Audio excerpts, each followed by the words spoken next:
Hi Capricorn, here is a general look at your solar chart for June 2014, and as the month kicks off, it's definitely going to be time to make yourself useful. So that's one of your things. You're very good at making yourself useful, rolling up your sleeves and getting things done in a hands-on sort of a way. You might have to be dealing with more niggly details at this time, especially from the end of the first week when Mars goes retrograde, particularly with that stack of paperwork or correspondence, or if it's not that, then just jobs that have piled up in the corner.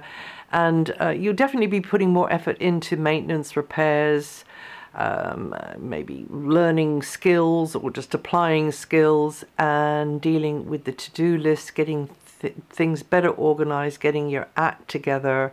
And perhaps you would be wanting to get to grips with certain health issues. Might be yours, might be somebody that you are concerned about. Until the 17th, communications, personal or professional, in all interactions are very strongly highlighted. You'll probably be bouncing ideas around with somebody else whose opinion you respect, or even if you don't respect them, then it helps you just to sharpen up your own ideas and clarify what you think. And it's a very good time for gathering information from a kind of an agent or a go-between, or indeed somebody may see you in that light and be gathering information from you, and this is a good time for you to be meeting and greeting, however fleetingly that might be. Mercury does turn retrograde, as I say, from the end of the first week, so that might mean that you have to be a little bit more thorough in some interactions with others, and they might take you to task a little bit with you know, their opinions or with your opinions, or whatever has been going on there. From the 17th, Mercury then goes right back into Gemini, and then your mind will be focused more in the same direction as the Sun position on the to-do list, daily schedules, the routines of daily duties, repairs, maintenance, this kind of thing, you know, to keep the show on the road, as it were. And also you could be applying skills or learning a skill or two out of choice, or indeed necessity.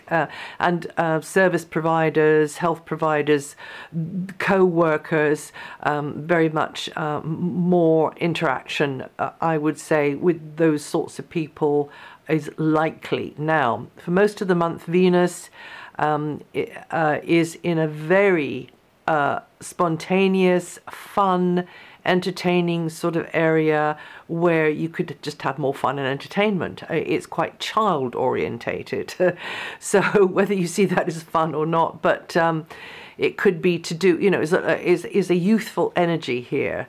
And it could bring out your inner child. It could, you know, make you crack a smile, Capricorn, be a bit more impulsive and less cautious. But this is an area to do with young energy, pets, partners, romance, very much so. And also anything which links you to anything which you are in the driving seat. You're empowered by this. You're really getting a heck of a lot out of this. Or it might be that you just feel like you're center stage and all eyes are on you, or a few eyes are on you. And this area does support leisure pursuits, hobbies, performance, arts, anything like that as well. And then from the 24th, Venus shifts out of there, taking the emphasis from there and puts it more where you're more comfortable in the practical sector of your chart, favorably highlighting teamwork. You know, we're pulling together here to keep this show on the road. And regarding daily chores, health matters, running repairs, that kind of thing, whether that's your health or somebody else's health, you could be thinking about there.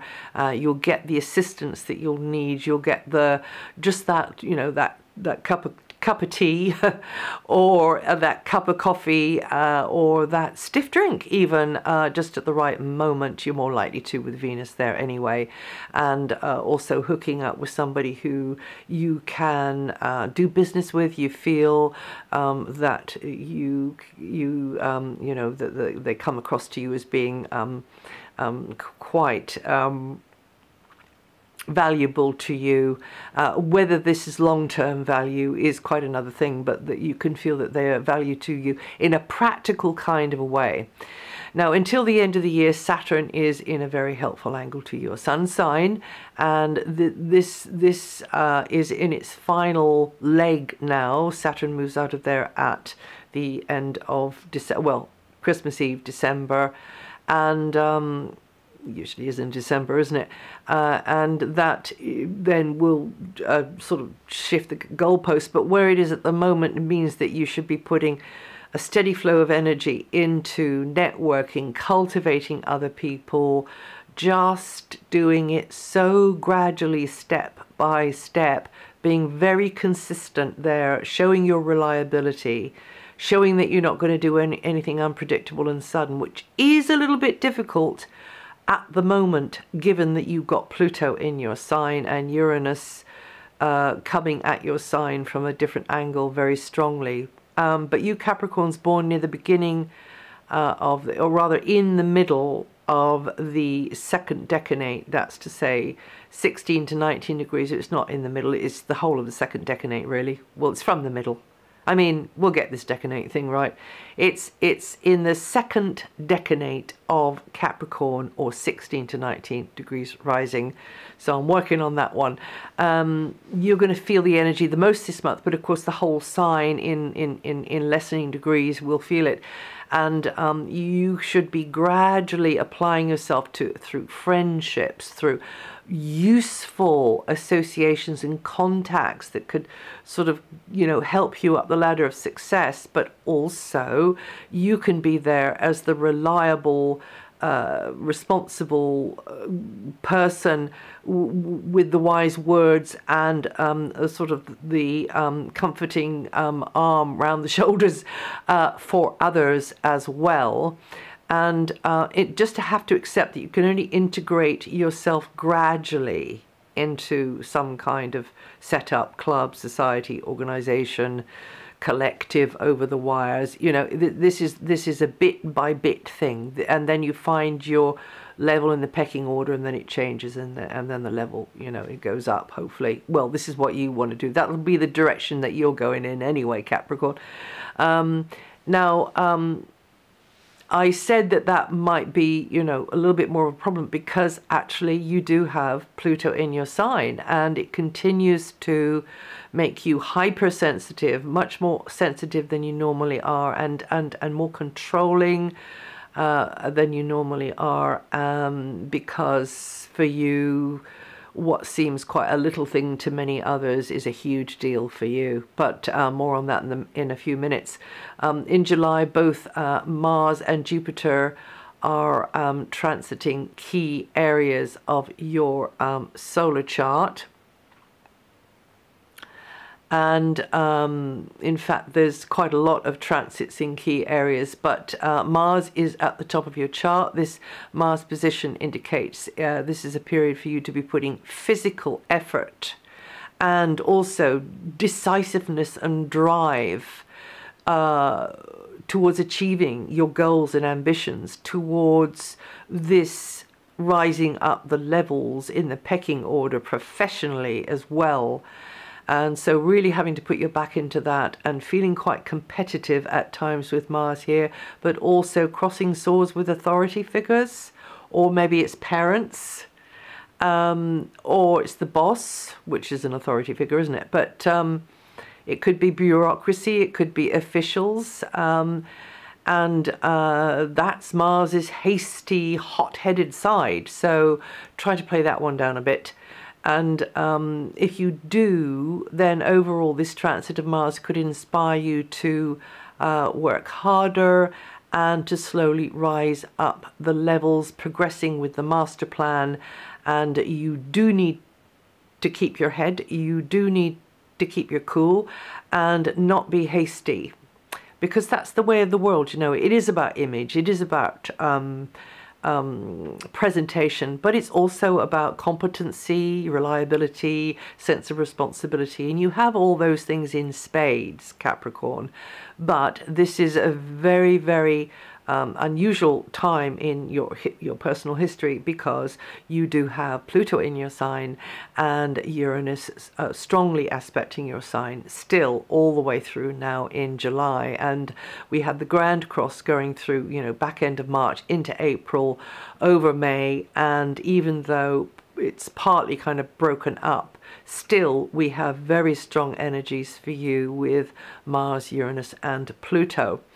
So, and in fact for all of us, not just you, I haven't singled you out, or the universe hasn't singled you out, except from the point of view of the Pluto transit, which is like this huge cosmic makeover, never to come again in the whole of your lifetime. And you do need to manage to keep your head and keep your cool, but you also need to trust that this is the hand of destiny at work. This is the hand of a greater hand and eye and mind and heart than we in our puny little earth suits can ever. No, I shouldn't say that. We don't often get the chance to really appreciate that level of that level of infinite intelligence, but it's going on with you. So you just simply need to trust this and try to, as much as you can, go with the flow. But things will take you back, pull you up short sometimes. You will be riding over some very, very rough ground sometimes, and a lot of it will be kept within you as well. Because that will be your choice, that will be what you want to do. Mars is in hard aspect with Uranus and Pluto in June, and that does continue to unsettle your life personally and the roots of your life, particularly those of you born at in the second decade of or with 11 to 17 degrees of Capricorn rising. That's where the influence is most amplified this month. Now, a lot of you will be getting used to this as well, and realizing that yes, okay, I am being, you know, oversensitive now. My demons are coming up to the surface, and really the more therapy you can get, the more therapeutic, nurturing pursuits you can follow. I'm not necessarily talking about getting into therapy, but you could. It depends on where you're at and how you feel about things, because there's a huge inner shift going on within you. It's really quite it's like the tectonic plates, you know, deeply in you are shifting. So and from the therapeutic standpoint, you know, you can then confide, you can then offload, you see, and better out than in, I would say. But you can, to others who are not trained to understand these things, or who are not going through the same transit, come across as touchier, dictatorial, controlling, that you are just being difficult, that you're different, and you will be feeling increasingly different, although to you, you will be rather disorientated at times as well. And you may feel tangled in a web of secrets and tumultuous inner feelings at times. But gentle persuasion and a little humor is going to go a very, very long way to make you feel better. You know, getting some distance from it, just kind of being more impartial and laughing at yourself. Now, this is really going to help. And it's going to be easier on your conscience as well. And this is all perfectly to do with the natural cycles of your life. This is absolutely the death rebirth planet in your sign, and you will be reborn from the ashes of the old personality. And of course you're going to be bringing, I mean, I'm talking about an absolute walk-in here. You are going to be bringing, you know, the good bits, the juicy bits, you know, the mischievous bits, the creative bits, the really loving lovable bits with you. But this is a very, very maturing influence, and a lot of things will be going on, which, as I say, you've never really had to deal with before, even though they might be seen quite normal to other people. They're more like inner states that I'm talking about here, right? So you Capricorns born in the beginning of this the second decade, that's 11 to 17 degrees, Capricorn rising, going to feel this energy the most this month. Jupiter is opening the way to growth through close personal or professional alliances. So this is really good for working with somebody, particularly even when Jupiter moves in July into the next sector, working in a very confidential way, one-to-one with somebody. Absolutely brilliant. And this will give you a safety valve and give you the chance to make the apps capitalize hugely on this tectonic shift going on in these years, because it's usually about 2.5 to 3 years that this whole thing it takes for this big makeover to be happening. Even though it's not to the same level of intensity the whole time, by the way, but you know, it sort of rises and falls. So if you were to be doing one-to-one with someone, but this is you know, it can manifest in another kind of a way. It just, you know, you've got somebody really good in your life, somebody very interesting and interested in you in your life. This is a lot more likely with Jupiter there. A great teacher can come into your life. Partners, colleagues, clients, friends could get you thinking more expansively, and probably you're going to be learning a lot through them, but they're going to be learning a lot through you as well. And you Capricorns born with 19 to 27 degrees rising or in the last decade are going to feel this energy the most over June. And that's it for June. If you know your rising sign or your moon sign, listen to the forecast for those. And also, all this is written up on my website. Well, not all, because I tend to go off at tangents, but the core of it is written up on my website. You can find that there if you want to look up something. There's other things on my website too. And I'll see you the next time.